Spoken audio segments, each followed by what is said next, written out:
Hey, y'all, it's back to Primetime Sports, Primetime Edition version.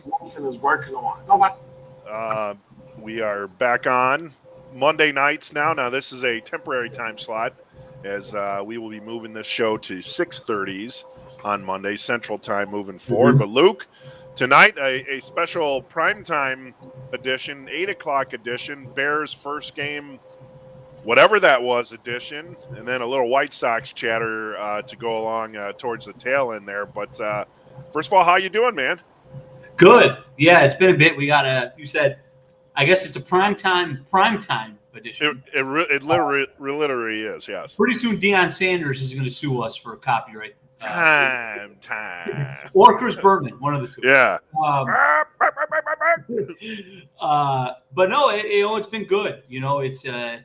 We haven't really done a show in a couple weeks here, so just been enjoying some White Sox baseball and enjoyed Labor Day weekend up north in Michigan with Emily's family, which was a good time. But we've been hiatused for a bit because you got some big news to share. I haven't been able. I was sworn to secrecy. Yes, you were. Yes, you were. But you got some big news to share on the show here. Well, I'll share it on the show, but I actually did share it on the socials, Facebook last Tuesday. There's Facebook became Facebook official. Yeah, Facebook official. You got to have that. You got to have the photos, so there's evidence. There's receipts, as the kids say. So I am you. I am, or what you used to be. I am the new sports information director, SID as we call it in the industry, Luke, as you know, at Illinois Tech, the Illinois Institute of Technology. So it's really cool. It's I've been on board officially since last Tuesday, day after Labor Day. Big learning curve. And then I was actually moonlighting before that, kind of doing IMS and Illinois Tech work at the same time. There's so much to learn. But I like that. And, as I get grounded in it, that's when I feel, all right, I can start to make my imprint here. But right now it's still, there's just so much to learn, a lot to catch up on. But I knew that going in, because there's a lot of programs and things that I haven't had familiarity with that I need to get on the uptick on. But the good thing is I'm not technologically challenged. So new software programs, just a matter of getting some reps on it. So, but there's so many of them. So as you know, so there's a lot to learn there, and stats are going to be the death of me already. I can see that, especially when the teams are on the road and I don't have control over the information. Then the coaches are saying, "Hey, this guy played, he didn't play. What's this?" And I have a lot of corrections on tab for tomorrow. But it's a lot of fun. I love that school, as you do. Just from being there and working there through Illinois Media School the last 5 years and getting familiarity with the program and the people, and everyone's been great. So it's exciting. I never envisioned me in that job. It wasn't a job I was like seeking out, but I always found the job intriguing. I always found your job intriguing, and right place, right time. And, I'm not regretting that at all, and so I'm really excited for this. Yeah, I'm pumped for you. We've had a lot of conversations over the last month or two about this, so could be more excited for you, man. I question your sanity because you said you're me, which that's kind of a scary thought. But no, but I'm super pumped for you. It's a demanding job, but it's very rewarding and a lot of fun, and I love being there, and I'm pumped that the mantle is being passed to someone who deserves the spot, and you're going to do a great job. You're going to have a lot of fun there. So, maybe we'll do some late night podcasts from the good old office there on 31st and State. I know. I mean, and we talked about it, Marty. I appreciate that. Thanks for passing on the congratulations.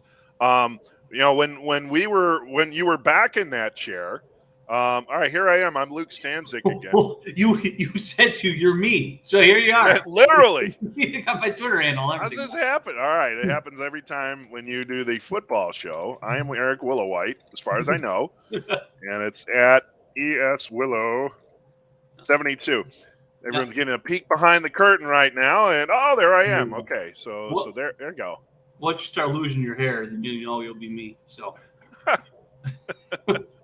Oh man. Yeah, it's we originally had the idea of doing the 4 blocks from the Sox podcast because Illinois Tech, where the Keating Center is and all that, the athletic center, is 4 blocks from 35th Street. And so we thought that would be the catchy name that would catch on. And I think we got like a pilot episode out there. We never really published it. And then that was that. So, yeah, maybe we'll reboot that somehow. Yeah, for sure. But enough about that. That's not why everyone called in, right? They called in because they want to talk Bears. So let's get into it. Maybe I should throw up an obligatory graphic for Bears. How about that? Yeah, while you prep that graphic, I'll kind of set the stage. We're gonna dive into this Sunday night game last night. Eric and I mentioned we were just talking off air before the show started about how when you know your team is not that good, you hate when they play on prime time. That's right. And you kind of said how you spent the day kind of dreading the game the entire day, and I wouldn't say I was dreading the game because it's first game of the season. So, I was kind of just excited to see, football, my team again on television. But I definitely did not have that air of excitement that I normally have for an opening day Bear game. I think it was just because of the audience, the opponent, and the fact that, let's face it, as unfair as it is to the guy, the fact that Andy Dalton is at quarterback, that affects the excitement level for you as a Bear fan. Right. I don't know many Bear fans out there that are more excited or just as excited that he's playing than they would be if Fields played.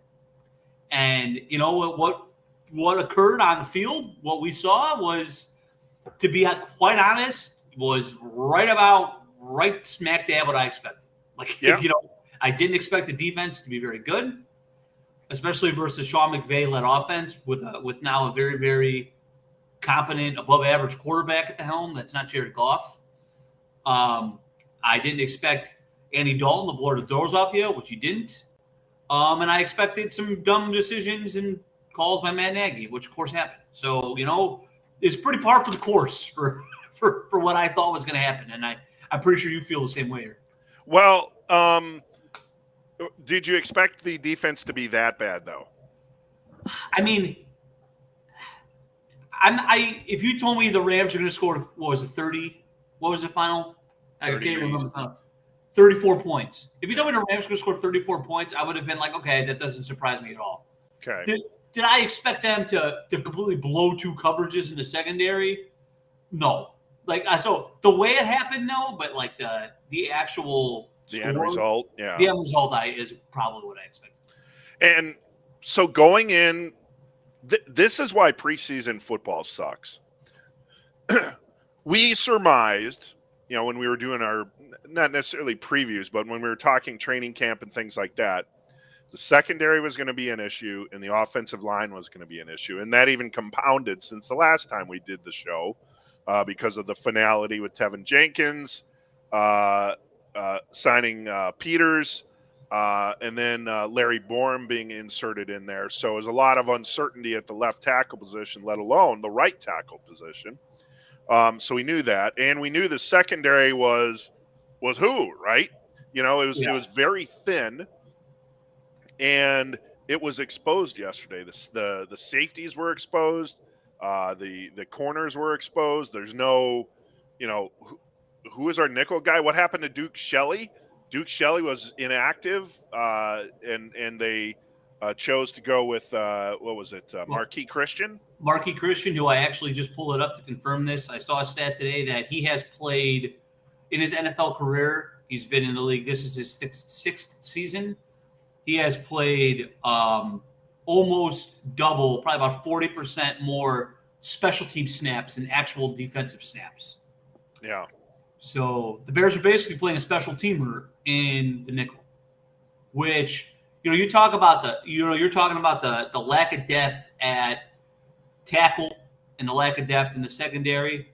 That falls at the feet of one person and one person only, and that's Ryan Pace. 1,000 zillion %.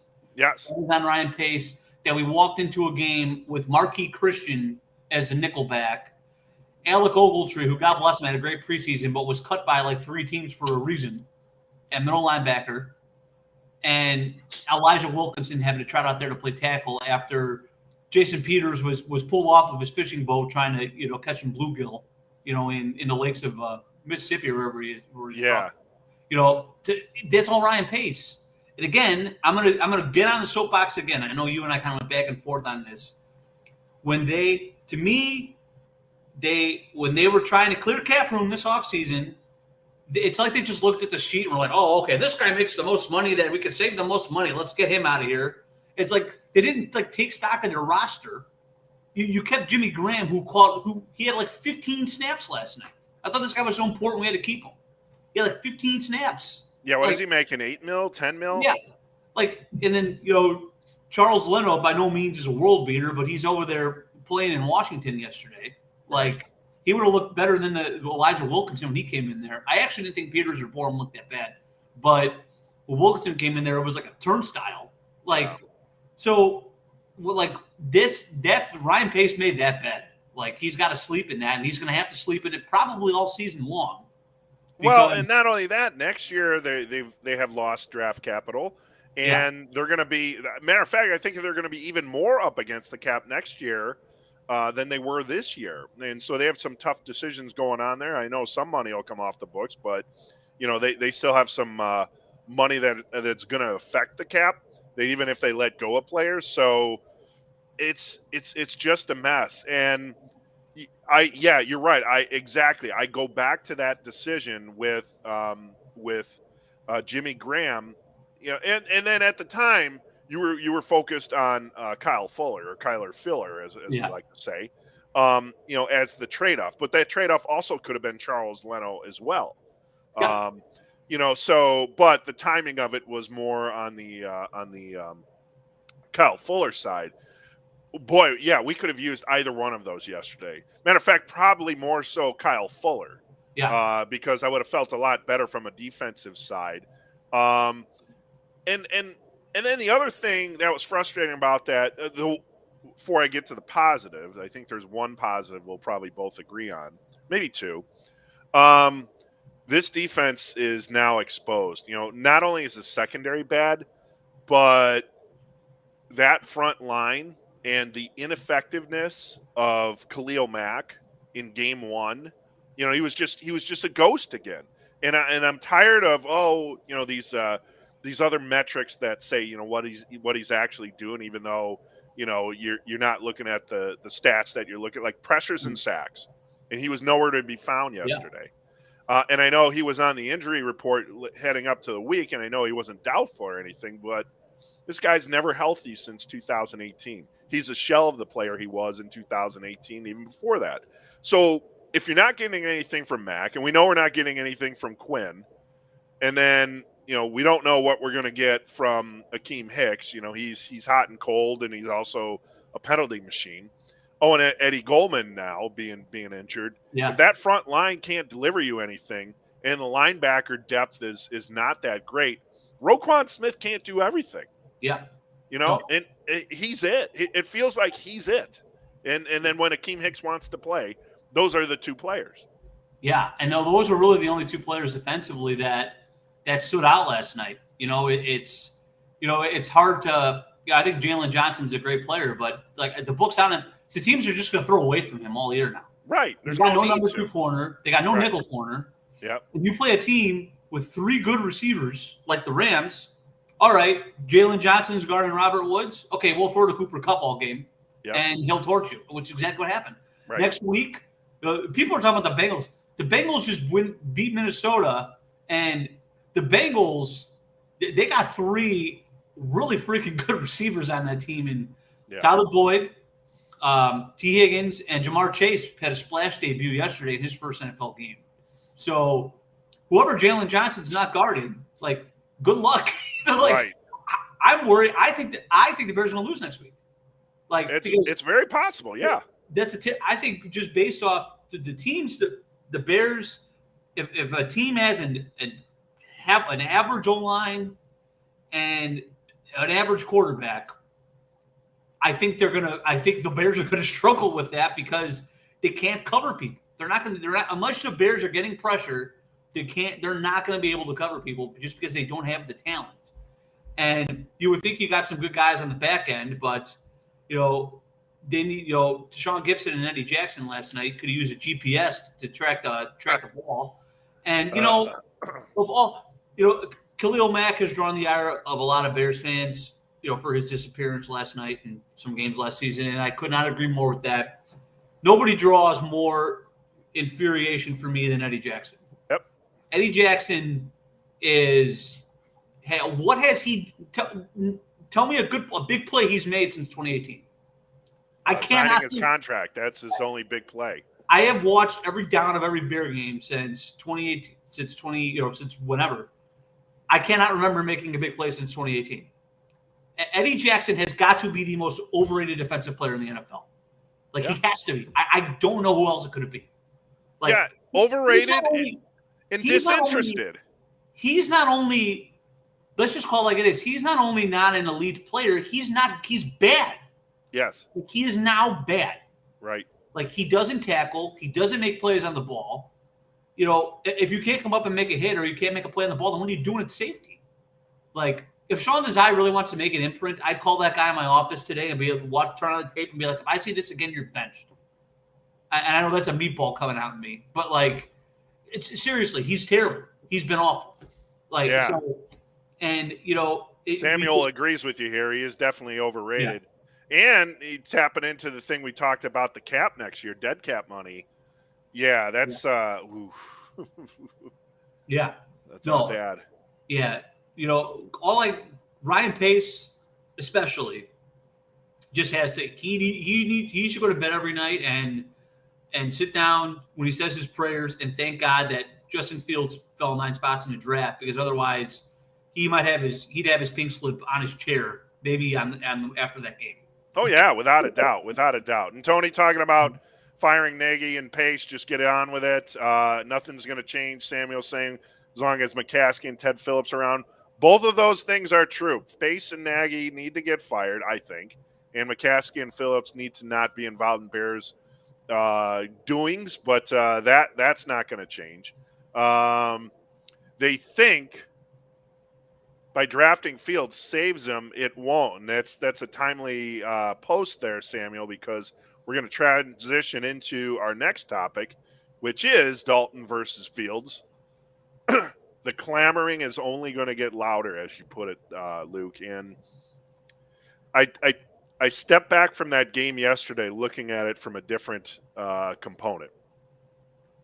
But I think we're on the same page with this, but I don't want to put words in your mouth. Going into this season, you did not think the Bears were a playoff team, right? No. Okay. So that being said, the development of Justin Fields trumps everything this season, right? 100%. Over everything that's going on with the ball club, his development is more important. And his development is only going to get expedited when he's starting. Yeah. Okay. So then we are in the same place with this, and it is only going to get louder. If there were people out there watching this who were thinking that the Bears had a shot at being a playoff team, hopefully last night's game kind of shook you out of that thought process or that mindset. Granted, we're Bears fans, and most sports fans and NFL fans tend to overblow the first game, especially when it's a loss. But a lot of people had this feeling going into this season. So what you saw yesterday, like you said, was about what you expected. This is who the Bears are. They may beat some trash cans that are on the schedule, but I don't know how many trash cans there are that the Bears can beat, and the Bears might be a trash can themselves. Well, that's the thing. Everyone, looks at this. You look at the schedule. You see, Cincinnati. Got Detroit. The Raiders. What do you think those teams think when they play the Bears? Exactly. They're thinking, here's our chance to win a game. it's not they see the Bears on the schedule and think, oh boy, we got to play the Bears. Oh gosh, that's going to be tough. They're thinking, okay, this is our chance. Well, let's lock in this week. We can put a W on the board and get something going. Like that's what teams think when they play the Bears. Right. And Pat Carter tuned in from Michigan. Lions yesterday almost pulled off the miracle upset. So shout out to Pat in Michigan there. It's just I don't see where the easy wins are going to come. And, to that point, kind of parlaying that to this Fields Dalton thing. I want to talk about Tony's post here. This is actually Talladega Nights. If you're not first, you're last in the NFC North, and you're both, actually. Yep. Absolutely. Yeah. But so for Dalton, number one, I want to preface this by I say I don't think Andy Dalton played bad last night. I really don't. I agree. I think he was fine. I definitely think, after one game, I definitely see why they thought he was an upgrade over Trubisky and Foles. Mm-hmm. I think he got the ball out quick. He got the ball out before the pressure came, especially with the good Rams front. The thing with him is you're not going to get explosive plays. They're just not going to happen. He doesn't really have the arm talent. He doesn't have the mobility to extend a play to get an explosive play. And the Bears called the game last night. Matt Nagy called the game knowing that they were not going to get any explosive plays to the tune that he didn't even try to have an explosive play. Have you seen, and I should have shared this picture with you and we could have looked at it on screen, but have you seen someone posted the route tree Allen Robinson ran last night? He never ran past 10 yards. Not one play did he run past 10 yards. That is a complete travesty of how to use your number one bona fide receiver. And it's no surprise to me that after the game, I don't know if you saw this, Allen Robinson's agent tweeted 16 more games. Wow. Because of course, he's not going to brag up anything in this offense. If this is what they're going to run. Right. If this is the offense they're going to run where nobody runs past 10 yards ever, then why there was nothing last night that happened that Justin Fields cannot do right now, in my opinion. Well, but the other thing I wanted to bring up, and you brought it up about quick release. So he was getting rid of the ball quick, and that was by design by the play calling. But that was by design because Nagy knows that this offensive line is questionable at best, and that's being polite. So he had to get rid of the ball quick. That was the mindset. Yeah. Now, the thing coming out of college with Justin Fields is he has a longer release time, and that's something where he holds on the ball a little bit longer. It's great that he has escapability and he can improvise and roll out of the pocket, and they can design plays to take advantage of his skill set. But Matt Nagy, and that he still wants his quarterback to sit in the pocket, and that's at this stage, that's not Justin Fields' strength. That's something that he's going to have to develop. So do you start that clock now with the shoddy offensive line that we know we have? That's probably not going to get better 3 weeks from now. Or do you hold off a little bit and see what Nagy can do with the offense against the Bengals? Yeah, I don't think that the change is going to happen within the next 2 or 3 games. I think it's going to be a little further down the road, but I think it will happen because, Justin Fields is not going to get any better with throwing the ball or getting rid of the ball quickly in practice. Right. When nobody, he's got no contact. He's got no contact jersey on. Like, that's going to happen in the games. So sooner or later, you're going to have to play him in the game. And, do I like that he played a little bit last night? Yes, and that's because I'm selfish as a fan and I want to see him play. But to me, I've never understood that. It's like, oh, well, he's not ready to play. Well, if he's ready to go into a game and take snaps, meaningful red zone snaps, then isn't that telling you that he's ready to play? He's either ready or he's not. Yeah, Like, but he was deployed like as a gadget guy. He wasn't, what I would have preferred to have seen is he gave him a whole series, so it's like a change of pace. The whole the old he's Kane in for McNown one effect. play. Yeah, I The Kane mean, McNown there's plan where they played him a series. Or yeah, like once a game they played him a series or something. yeah. I mean, maybe Nagy thought he was like trying to use him like as a Taysom Hill or something like that, but that's not how you want to use him. So put him in for a series, let him go, see what he can do. It's a different look that the opponents have to recognize, but along with that, Nagy has to then put the game plan, style the game plan to match the talent that's on the field. Is he willing to do that? I don't think so right now. Well, and here's the frustrating part. Samuel brings up some great points here off to the side. Yeah. And I want to go to the top one with David Montgomery. Number one, David Montgomery was the best player on the Bears last night. Yes, and he was. I didn't think it was close. I also thought some of the linemen, I thought James Daniels had a great game. Cody Whitehead had a great game. I thought the interior of the line did a great job. Right. And it's very clear that the strengths of the Bears on offense are David Montgomery, who is running with a burst and with more confidence and conviction than he's ever ran from what I saw last night. Right. And the interior of that offensive line. So they need to design an offense based around the strength of that interior line and the running back. So really kind of pounding the football. Mm-hmm. And what better to get that going than another threat? Obviously, you're not going to run fields up the middle, but another threat of a ball carrier in the backfield every play. Like, I'm telling you, as soon as Justin Fields starts playing, you're going to see David Montgomery take off even more because it's the defense has to key in on basically two running backs every play instead of one. Right.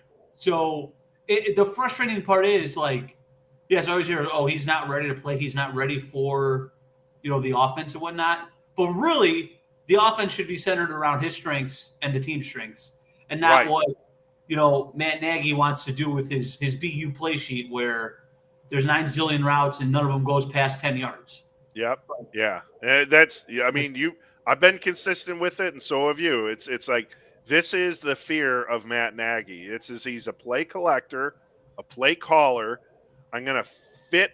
You're gonna fit into my system, not the other way around. And he's on year 4 now? 18, 19, 20. Yeah, year 4 of now my system's gonna work. Not, oh great, we have this great talent. Now I'm going to devise an offense that fits my talent. That's what I fear. That's what you fear. I think that's what every Bears fans fear.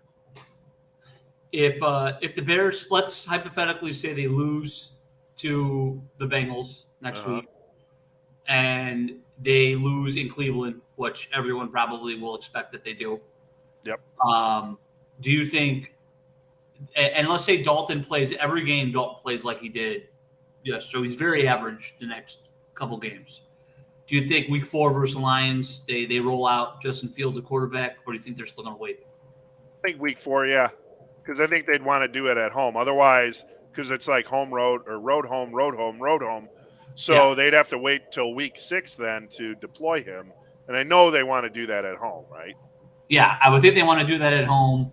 Although maybe not, because all the Bear fans won't shut up in the stands because they don't understand what it would be quiet when a team's on offense. Yeah. But they've also never seen offense, so what are you talking about? That looks like a pretty soft points in the schedule because then after that you're going to Vegas, take on the Raiders before you get Green Bay, Tampa. You get some good teams after that. That one's not on prime time, is it? No, the Bears are next on prime time. They got a 3:00 game in Tampa on the 24th of October, week 7, so it's sort of prime time. Yeah, game of the week. And then Monday Night Football, week 9, which I will be in attendance at Pittsburgh. Right. At Pittsburgh. Wait, you're going to be in Pittsburgh? Yep. Whoa! The Bears trip this year with the buddies is we're going to Pittsburgh. Nice. So, yeah, that'll be a fun game if Fields plays. Yeah, by week 9, I sure hope so, and I hope he's healthy.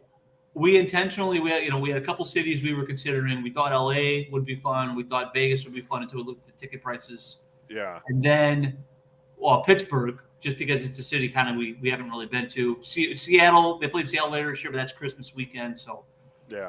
But we basically picked Pittsburgh because we figured Fields, there's a better chance he's playing at that point. Wow. hopefully That's cool. that's the case. Have you ever been to Pittsburgh? I was in Pittsburgh about 10, 11 years ago. We went to see the Pirates Stadium. Nice. But I've never been to Heinz Field. Heinz Field, yeah. I mean, which is obviously just down the road. PNC is great. Yes. But, yeah, and you'll have fun. I mean, you were down there. That's a nice area down there. I love going to Pittsburgh. That's very cool. Marty's saying Bears better beat Cleveland. Cleveland's good. Why? I mean, this isn't the old school Browns anymore. I mean, yes, they can't get past the Chiefs, but the Browns are for real. There's a lot of talent there. So Marty's saying that because we're also going to Cleveland in a couple weeks. Are you really? We're going to go see the Sox Friday, Saturday, and we're going to Bears Browns Sunday, which I kind of am not looking forward to Bears Browns at this point, to be completely honest with you. Is Bears Browns in Cleveland as well? Yes. Wow. Making the AFC North circuit there. Yeah, we're not going to Baltimore's coming here. I was going to say Baltimore.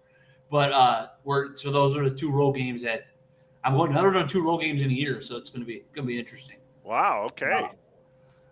But it's funny because I feel like my dad and I are switched here. He's got all this Bears optimism, and I feel like he's got a lot of Sox pessimism compared to what I have. So it's like we're changing roles. But I don't see that going. If Andy Dalton's still at quarterback, I see the Bears with like maybe 2 wins by the time they go to Pittsburgh. So Marty's saying if Fields is not playing when you go to Pittsburgh, that could mean the Bears are doing good. It could also mean Fields got injured somehow. Let's hope that's not the case. Antoine here, do you think the DC got out-coached, or was the defensive players making mistakes? That's a great question, and that was leading into our next topic as well, is the defense over the hill. But I think it was a little bit of both there. You have a rookie DC in his first game. I can't say it was like game day type of decisions. I think now he knows, if he doesn't already know, what he needs to focus on during the week this week. Because what you saw there yesterday was inexcusable. The miscommunication, the blown coverages, whoever's fault it was, laziness, not tackling. Sean Desai's got a lot of things that he has to work on this week, and they better come out with a spirited performance next week, because it was embarrassing. It really was. 100%. And did he get out coached? I would expect him to be out coached. I know that sounds bad, but he's fair. He's a rookie coordinator going against arguably the best offensive mind in football, in Sean McVay, universally thought of as one of the best offensive minds in football. Yep. So of course, he may have had the toughest matchup on the field, or in the press box, or whatever you call it. Yesterday, other than maybe trying to block Aaron Donald, which James Daniels actually did a really good job of. He may have had the toughest matchup in Sean Desai versus Sean McVay. Right. But to me that yesterday was way more about the players than it was about Sean Desai on the defensive side of the ball. It was just they're not talented enough on defense anymore. No. Their high-paid players they're not showing up. They're not raising the level of the people around them. In 2018, Khalil Mack, Eddie Jackson, Akeem Hicks, Eddie Goldman, even Danny Trevathan, before we got really banged up. All those guys, Kyle Fuller, all those guys raised the level of the people around them. They raised the level of like a Bryce Callahan or a Prince Amukamara or Leonard Floyd, like all the others in that defense. Sherrick McManus, all those guys were able to shine and do well because all the stars did really well, and they shied away from going after the stars. And now there's nobody to shy away from on the defense anymore. They're not. The Bears defense isn't striking fear into anybody these days. There are no impact players. You can't turn Roquan Smith into one. I guess you could, but he's too valuable in the position he's at. I want to talk, Sam. A couple comments from Samuel. Vikings are not a joke. I mean, I think just because they lost yesterday, people jump to that conclusion. The Vikings are clearly better than the Bears, and that's going to be demonstrated. I think they're clearly better than the Bears. I always seem to think the Vikings are overrated, and I still think that. But as long as you have Kirk Cousins, you can. But they have a lot of talent on that offense and the defense still. And you got Dalvin Cook, too. So I thought that game yesterday was more about the Bengals being – and I think the Bengals are better than people think. I've been saying that since, like, July. Yeah. Like, I think the Bengals are primed for a season that's – I'm not saying they're going to be a playoff team or anything, but I think they're going to be a pesky team that's going to be tough, and you're going to see them finish around 500, which is better than people think. I've thought that about the Bengals. The two teams in the NFC – the two teams in the NFL, one in each conference – that I'm high on, that no one kind of is, are them and the Panthers. I think the Panthers are going to be better people think too. Those are two teams. Okay. But no, I think that game yesterday was more about the Bengals being good than the Vikings being bad. Yeah, it could be. It could be. But we'll see. But, I mean, that's the division. The division, whenever they get to division games, which I guess is, week 4, so that's when they'll start looking at division games and, how that'll be. But they're a long way off from that. They just got to focus on the Bengals next week. What else did we have on the tally for the Bears here? We were talking about defense over the hill. I think we clearly agree with that. Nagy decision-making, play calling, smugness. I like that, Luke. Yes. I thought yesterday, Matt Nagy, I mentioned the play calling earlier. I understand that you have to not, with the bad offensive line, you have to play conservatively and throw a bunch of short passes. But for there to be no shots down the field the entire game, like, you can't do that. Like, you have to at least, every couple drives, take a shot. And utilizing Allen Robinson, and not, again, he didn't not one route yesterday went past 10 yards. Right. For your number one receiver. Never ran past 10 yards. Like, that's just unacceptable. Like, you're never going to succeed. You're completely handcuffing yourself as an offense. Like, I thought yesterday was one of Matt Nagy's worst offensive games as Bears coach. 100%. Between that, and I understand the benefit of going for it on fourth when you're kind of in that in-between territory. But when you got an offense that isn't very good versus a defense that's very good, it's just a recipe for disaster. Right. It is. And so it was just, I thought it was a terrible game for him. And he, outside of maybe Eddie Jackson, Matt Nagy, I thought, had one of the worstest night as anybody associated with the Bears. I like Samuel's comment there because I think we would like to see him give up play calling duties again, just so we can just put that to bed and leave it to someone who will devise a game plan around the talent that's on the field, whatever that talent may be.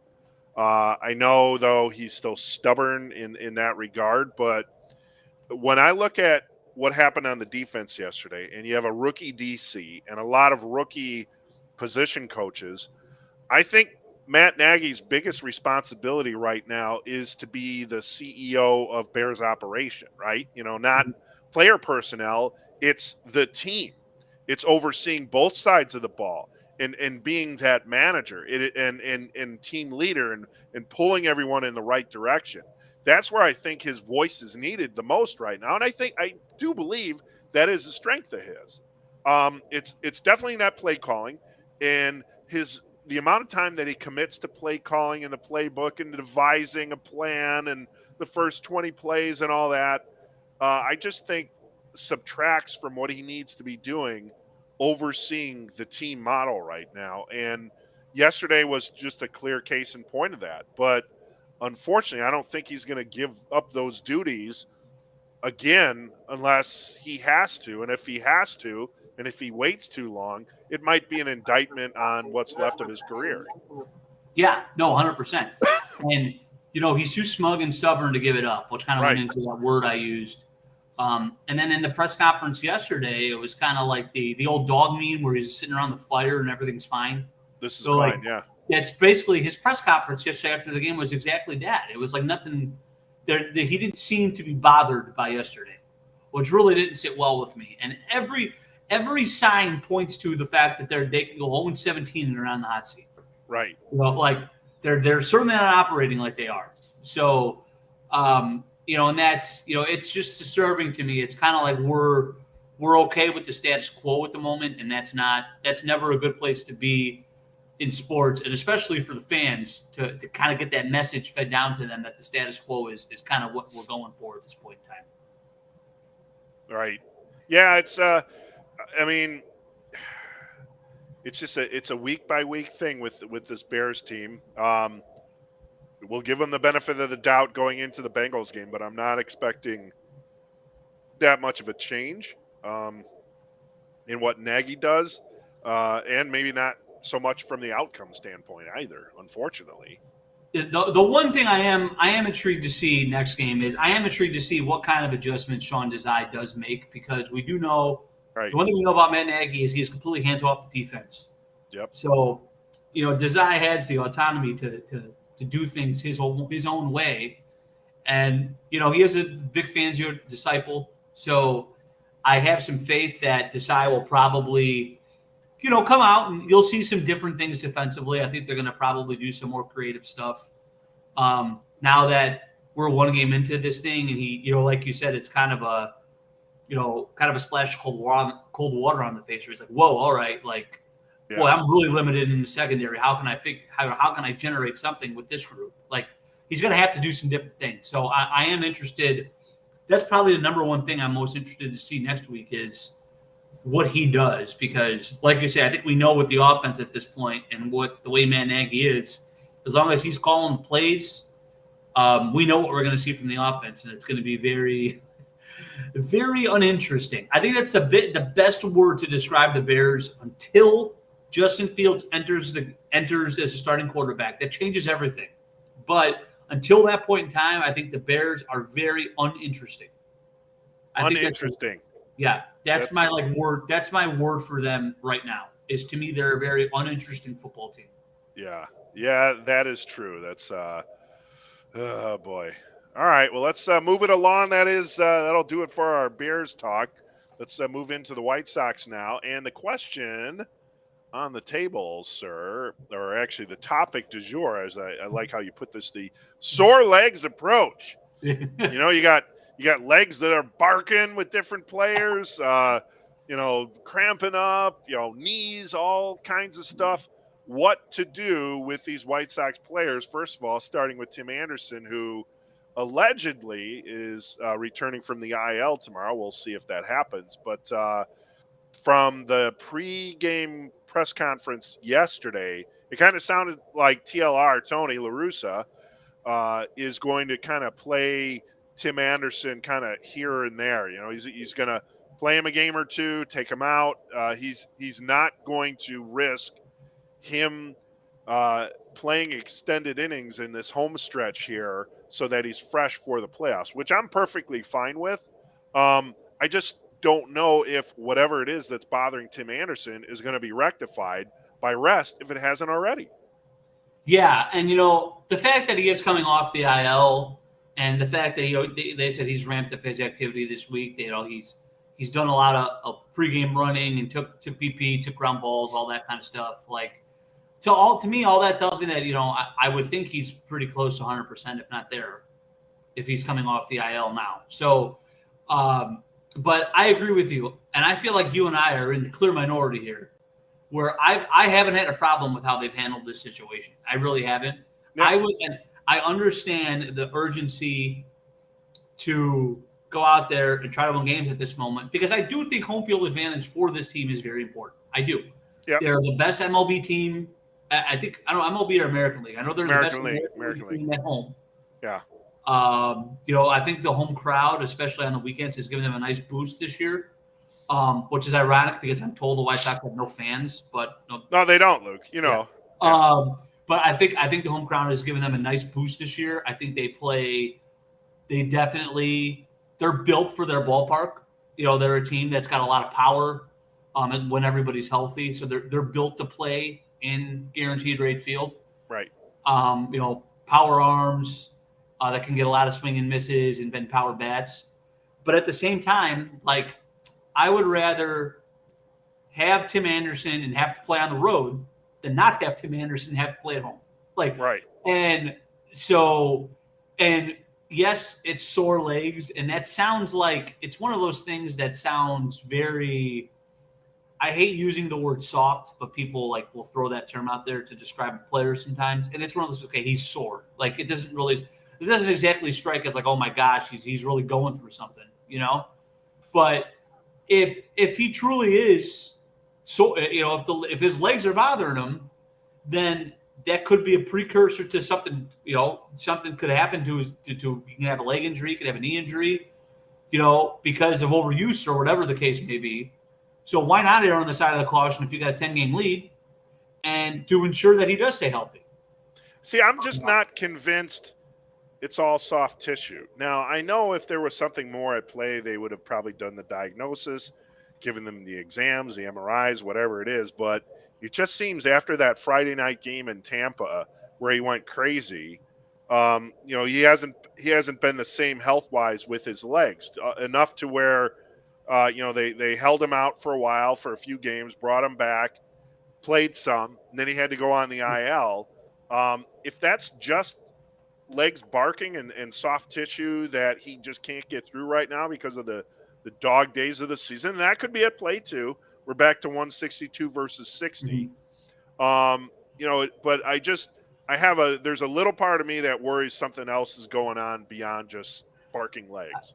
I think there's a couple of things here. And number one, I think you made a good point about the 60 to 162. And, we had talked about this on this show before the season, and you were very vocal about the fact that you were worried baseball-wide that injuries would spike due to the fact that they played such a short and condensed season, and now it's back to this long marathon.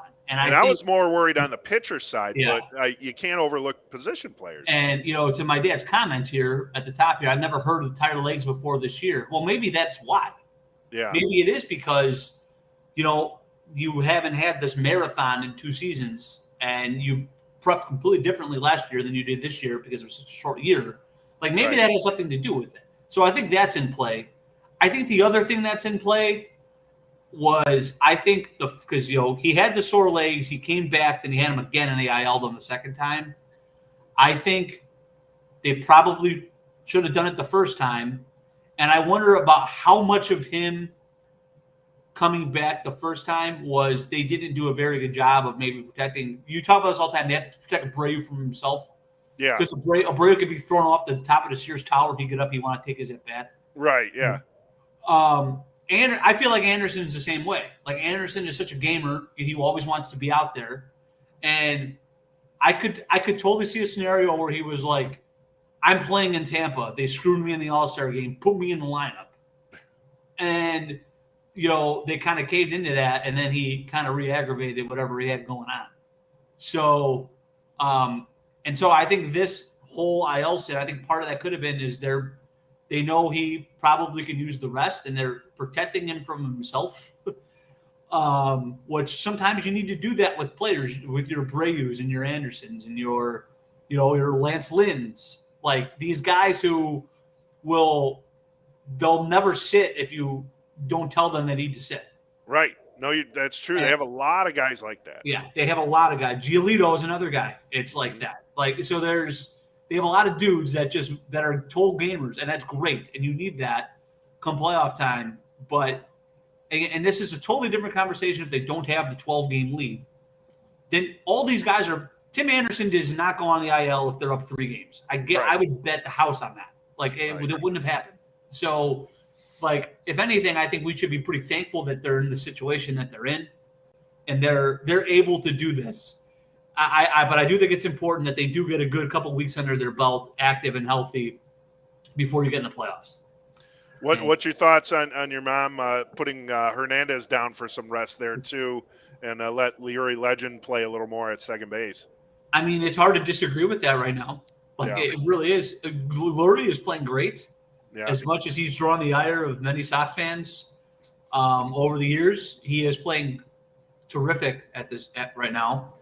And Hernandez, quite frankly, hasn't been very good since he came over from Cleveland. No. Outside the first couple of weeks where I thought he hit the ball pretty well, I think his defense has been pretty subpar, especially in the last week. Yeah. I don't know what's going on with him with throwdowns from catcher to second. Like he can't catch a throwdown. But this guy won a Gold Glove. He went last year. Right. Crazy. But I think that's another guy. Maybe he's feeling a little bit. He's too talented and too consistent of an MLB player to be what he is right now.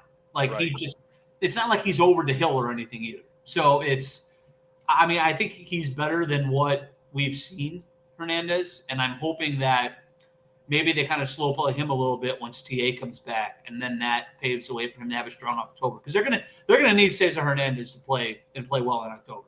Yeah, because they're gonna need Leury's versatility off the bench. They're gonna need him to maybe come in and run.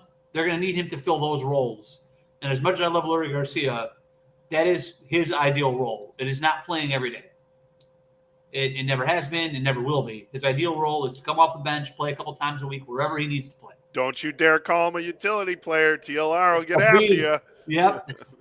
Well, that's the same guy who, I'm waiting for him to I wonder if TLR thinks that he's got to go to Cooperstown next year to enshrine a break when he talks about him. So. Oh, man. All right, so let's move on to the next topic under White Sox umbrella. When will they clinch, Luke? So right now, the magic number is 9. Indians didn't play today, right? So it's still at 9. That is correct. Okay. I'm thinking next week. I'm probably thinking they play next Thursday?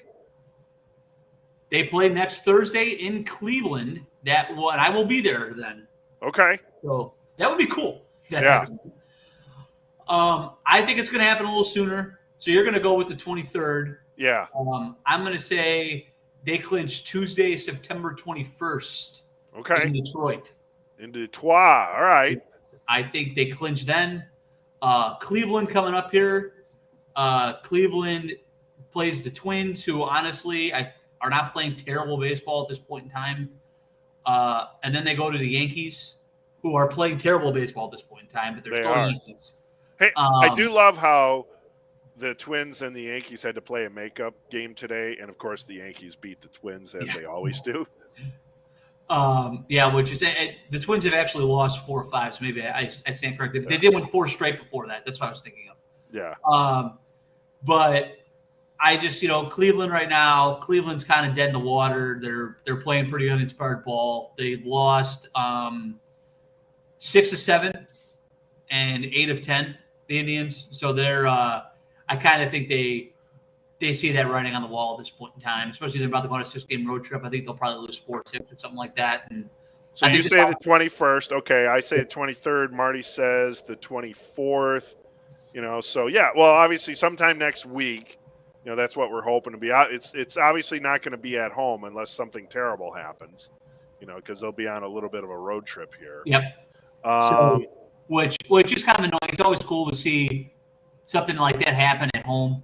I guess you can say in 2008 they technically did clinch at home because they won the blackout game. Yeah. And I know my dad always talks about. I believe he said I think my dad was there when they clinched at home in '93. Always tells that story. So, but I don't know 2005 they clinched in Detroit.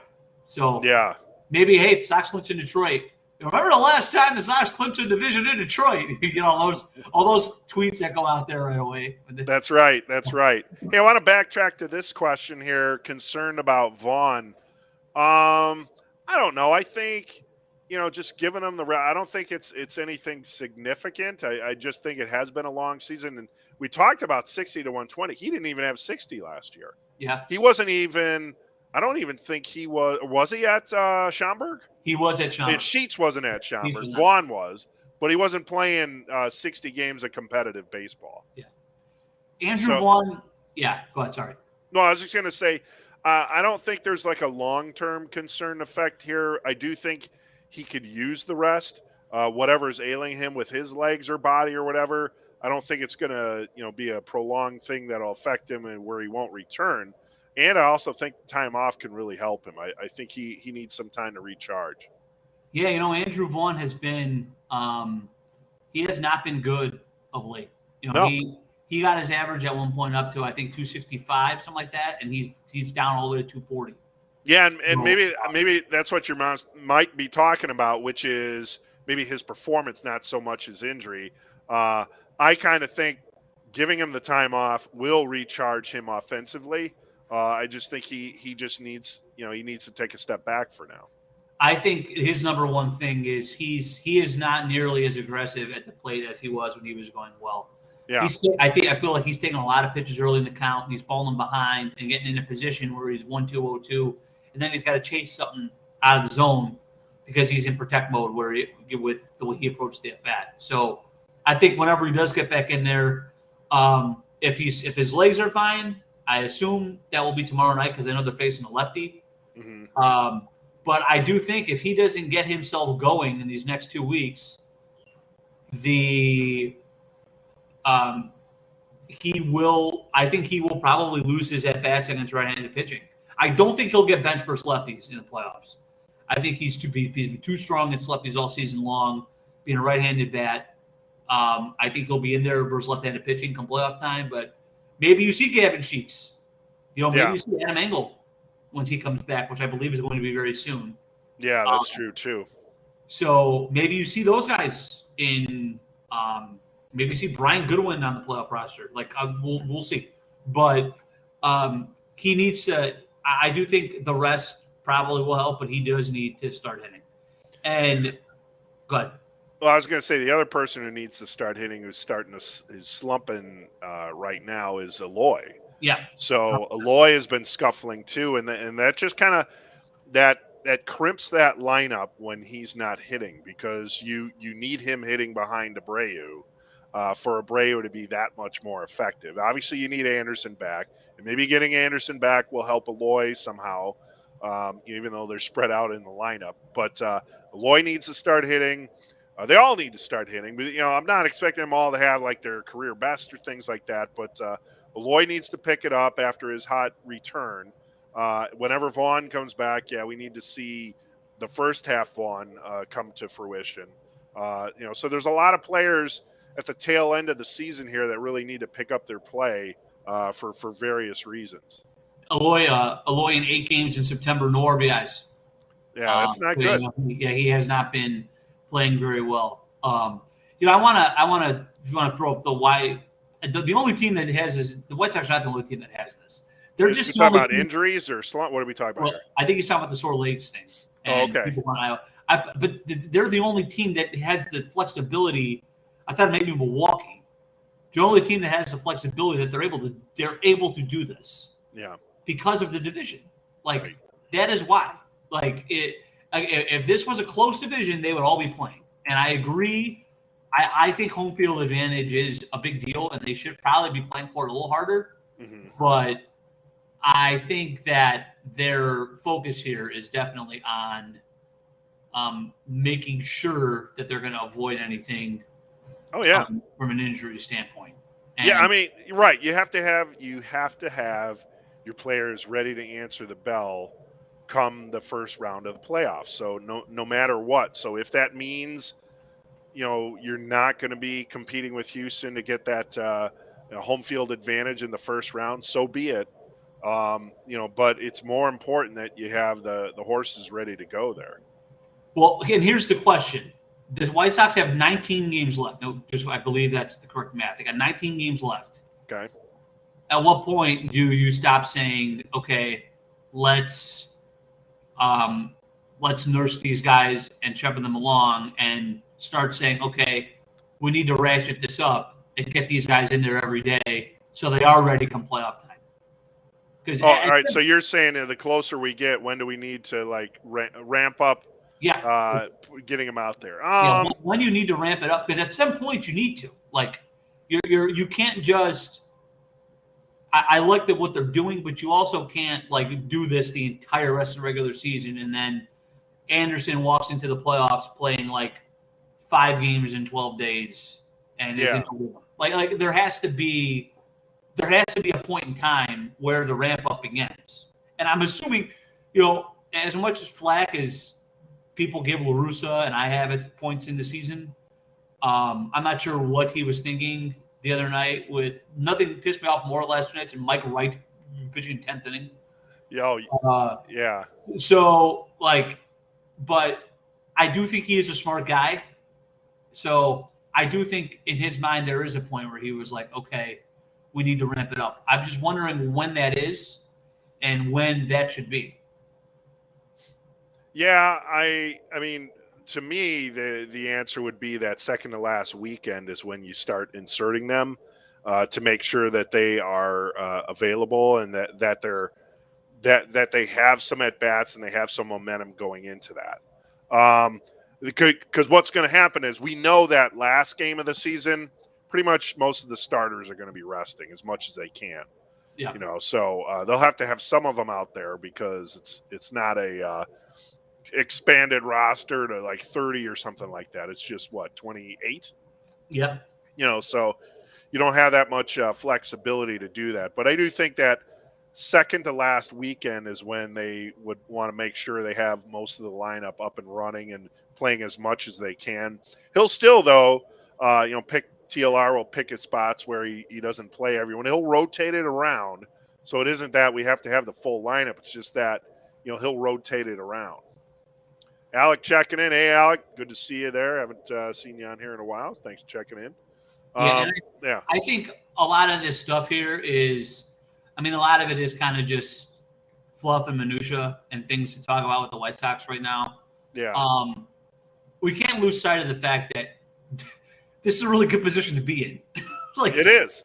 And it's, it's a reflective on the season that they've had as kind of, weird as it's been with some of these injuries. And it's a little frustrating that they've never gone on like that 10, 11 game winning streak. But they've also just every month, they've just consistently won. Yeah. Like they've never, I think they've been above 500 every month. Like they've never gone through a stretch where they've lost 9 of 10 or something like that. Like they have been a very, very, by and large, a very, very consistent team, no matter who's been playing.